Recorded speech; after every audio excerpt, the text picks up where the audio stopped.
I'm Michelle from Legal Suite, and in this webinar we are going to have a look at creating a reciprocal party between the juristic entity of a deceased estate and the deceased person involved in the estate.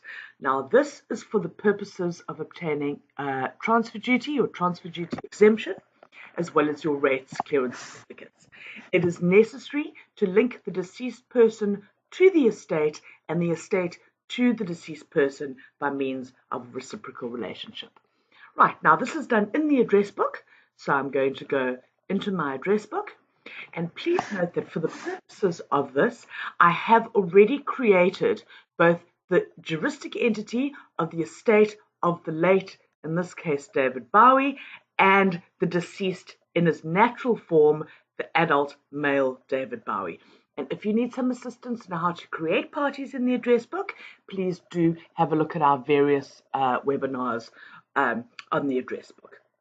Okay, so I'm going to start with the juristic entity of the estate of the late David Bowie. So I'm going to use my search feature here, and I'm going to search.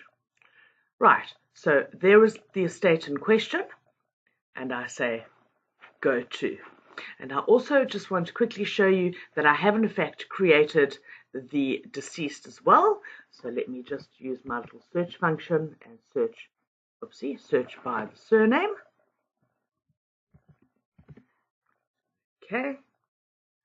And there is my deceased. Now it would be prudent to just make a note of what the code is here. So BOW1, and if we have a look at that entry, and we open it up with the edit button, you will see that Bowie David with his ID number is created as an adult male, and the role that he is set to is that of deceased. Okay, so let's get back to the estate matter. There it is over there.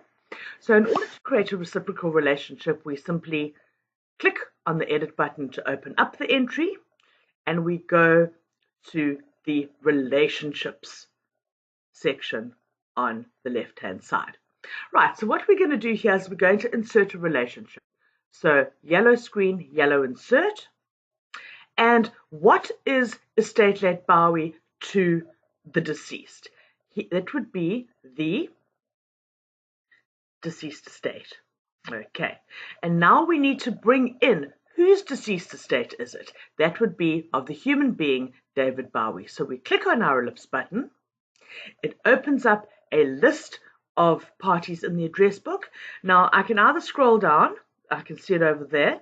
Alternatively, I could go to client code and I could type in BOW1, press tab, and the program will jump to that entry. I say select, and I've now created the first link, the link between the deceased and the deceased estate.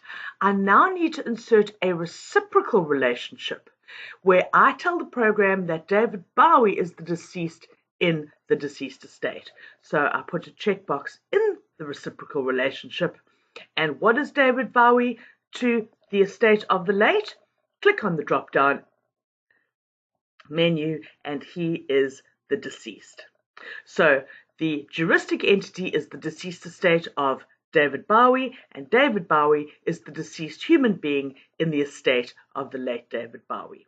So we say OK, click on OK, and a reciprocal relationship has now been created between the two parties. And if I go to the individual David Bowie and I edit, and I go to the relationships tab, you will see that the deceased estate is now linked in a reciprocal relationship to the party. Now, as I mentioned before, this is required for obtaining your transfer duty exemption as well as for your rates clearance certificate.